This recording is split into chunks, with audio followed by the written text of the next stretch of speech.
हल्का assembly jubilee hills के ज़मीनी इंतखाबात की सरगर्मियाँ अरूज पर है, जहाँ पर 11 नवंबर को इंतखाबात मुनक्किद शुदनी है और BRS कायदीन की जानिब से जुबली हिल्स हल्का असम्बली हल्के के ज़मीनी इंतखाबात के लिए BRS पार्टी की उम्मीदवार मागंटी सुनीता के हक़ में इंतखाबी मुहिम ज़ोर शोर से जारी है। चुनाचे आज BRS के सीनियर कायद मोहम्मद आज़म अली ने आज जुबली हिल्स हल्का असम्बली के यूसुफगुड़ा में वाक़ मस्जिदुल खैरुन्नाम में नमाज जुमा अदा करने के बाद BRS कायदीन के हमरा जुबली हिल्स हल्का असम्बली के ज़मीनी इंतखाब के लिए BRS के टिकट पर मुकाबला करने वाली BRS उम्मीदवार मागंटी सुनीता के हक़ में इंतखाबी मुहिम चलाई।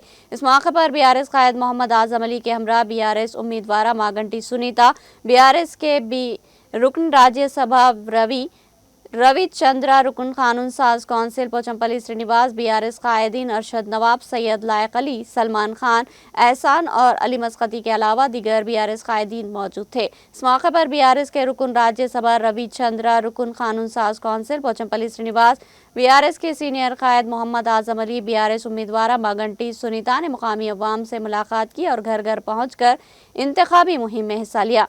इस दौरान कायदीन ने रियासत में बरसर इख्तिदार कांग्रेस हुकूमत की मुखालिफ अवाम और मुखालिफ किसान पॉलिसियों से अवाम को वाकिफ कराते हुए जुबली हिल्स हल्के असम्बली के ज़मीनी इंतखाब में BRS पार्टी की उम्मीदवार मागंटी सुनीता के हक़ में अपना कीमती वोट देकर उन्हें भारी अक्सरियत से कामयाब बनाने की अपील की।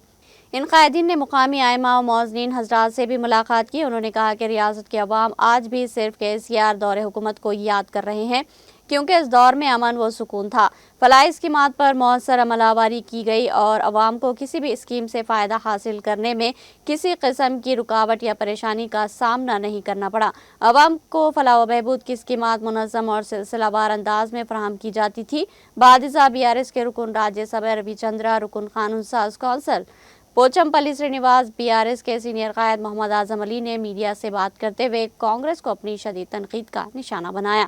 उन्होंने कांग्रेस हुकूमत पर आवाम से किए गए वादों की तकमील में पूरी तरह नाकामी का इल्ज़ाम आयद किया। इन कायदीन ने जुबली हिल्स की आवाम से अपील की कि वो 11 नवंबर को मुनक्किद शुदनी इस हल्के के ज़मीनी इंतखाब में कार के निशान को अपना कीमती वोट देकर भारी अक्सरियत से उम्मीदवार मागंटी सुनीता को कामयाब बनाकर KCR के हाथ को मजबूत करे, ताकि रियासत में BRS को तक़वियत हासिल हो सके। అందరినీ అడుగుతున్నాం, రిక్వెస్ట్ చేస్తున్నాం, చేతులు ఎత్తి దండం పెడుతున్నాం, జోడించి అడుగుతున్నాం. ఈ నియోజకవర్గం ఖచ్చితంగా కూడా కారు గుర్తుపై ఓట్లేయించి బ్రహ్మాండంగా గెలిపించి ఆ లక్ష్యంతోటే జూబ్లీ హిల్స్ నియోజకవర్గ ప్రజలు కూడా ఉన్నారు. ధోరణి కూడా వాళ్ళ ఓటింగ్ ధోరణి, వాళ్ళ మూవ్మెంట్ కూడా మాకు అర్థమవుతుంది. ఈ 2 ఏళ్లలో 23 నెలల్లో జరుగుతున్నటువంటి అరాచకాలు కనీసం ఒక్క పని చేయలేదు. నిన్నగాక మొన్న 42% బీసీలకు రిజర్వేషన్ ఇస్తా అని చెప్పి ఒక పక్క రాష్ట్రపతి గారి దగ్గర బిల్లు పెండింగ్ ఉండగా, గవర్నర్ దగ్గర ఆర్డినెన్స్ పెండింగ్ ఉండగా మాయ మాటలు చెప్పి మళ్ళీ బీసీ ఒక జీవో పెట్టి ఎలక్షన్ పెడుతున్నామని చెల్లని రూపాయికి గీతాలు ఎక్కువ అన్నట్టు అది చెల్లదు. ఆ జీవో ఇచ్చడంతో మొత్తం తెలంగాణ రాష్ట్రంలో అందరికీ బీసీ రిజర్వేషన్లు, జెడ్పీలు, ఎంపీటీసీలు అన్ని రిజర్వేషన్లు కూడా ప్రకటించారు. అంటే అది చెల్లదు కాబట్టి మేము చేస్తున్నాం చెప్పుకునే ప్రయత్నం చేసి మరొకసారి బొక్క బొర్లా పడ్డది కాంగ్రెస్ పార్టీ ముఖ్యమంత్రిగా. ఇవన్నీ తెలంగాణలో ఉన్న రాష్ట్ర బీసీ సోదరులందరూ గుర్తుపెట్టుకున్నారు. आज फ्राइडे के दिन हम लोग श्रीनगर कॉलोनी के करीब मस्जिद में नमाज अदा की और साथ ही साथ हमारे MP साहब रविचंद्र साहब थे, हमारे कैंडिडेट मागंटी सुनीता मैडम हैं और हमारे साथ पोचमपल्ली श्रीनिवास रेड्डी साहब और दिगर अरशद भाई साहब, अली मस्कती साहब ने कैंपेनिंग की। देखिए, लोगों में एक चीज़ का अफसोस है कि जो आदमी 3 साल से MLA बनकर हमारे बीच में काम कर रहे थे, आज हमारे बीच में नहीं है, लेकिन उनके काम करने में को हम आज देखते हुए मैडम को बराबर वोट डालेंगे। अभी हम लोग एक बाजू बिल्डिंग में गए थे, वो लोग बोल रहे हैं कि आप लोग आए क्यों? वेरी स्ट्रेंज, क्योंकि उनके दिल में गोपीनाथ अन्ना है, उनके दिल में KCR साहब है, उनके दिल में तेलंगाना का डेवलपमेंट है।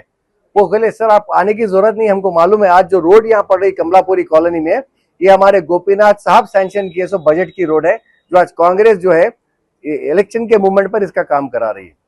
तो मेरी इस मीडिया के जरिए आप सबसे एक ही बात की अपील है, 11 नवंबर को बड़े जोश के साथ कार को वोट दीजिए, हमारे सुनीता मैडम को जिताइए, KCR साहब को मजबूत कीजिए और कांग्रेस को मजबूर कीजिए कि जो झूठे 420 वादे और 6 डिक्लेरेशन उन्होंने किया था जिस पर कोई अमल नहीं हुआ, वो मजबूर होकर उसको जो है ना अमल में लाया जाए। Thank you. जय तेलंगाना। आज बहुत खुशी और मसरत की बात है हमारे रविचंद्र साहब एमपी साहब, राज्यसभा एमपी साहब, सुनीता मैडम, आजम साहब और मागंटी गोपीनाथ साहब के बेटे यहाँ पर मौजूद है। हर डोर टू डोर हम जा रहे हैं और अल्हम्दुलिल्लाह जो रिस्पांस आ रहा है और सब कह रहे हैं कि हम गोपी साहब, मागंटी गोपीनाथ साहब ने हमारे लिए बहुत काम किया है और हम 100% मागंटी गोपीनाथ साहब को ही वोट डालेंगे इंशाल्लाह। मैं आपके सामने चंद बातें रखना चाहता हूँ। केसीआर साहब, आज हम मस्जिद को गए थे, वहाँ मस्जिद में इमाम साहब मौजम साहब से भी मिले हम, और साहब जो है मस्जिद के सदर हैं, उनसे भी हमारी मुलाकात हुई। और इमाम साहब मौजम साहब कह रहे थे कि हमको 5,000 रुपये भी 3 महीने 4 महीने से आए हैं नहीं हमारे अकाउंट के अंदर। आज इलेक्शन का वक्त है, उन्होंने ऐलान किया है, लेकिन ऑफिशियल्स ने बताया इलेक्शन कोड होने के बाद दिए नहीं। मैं आप लोगों से अपील करता हूं, अगर हाइड्रा को रोकना है और मौजमों के इमामों को उनका हदिया मिलना है, और अगर हमको सक्सेस होना है तो, और अगर हाइड्रा का जो लाइसेंस है, अगर ये आपका ये वोट एक हाइड्रा का लाइसेंस है, हाइड्रा रोकने का लाइसेंस है,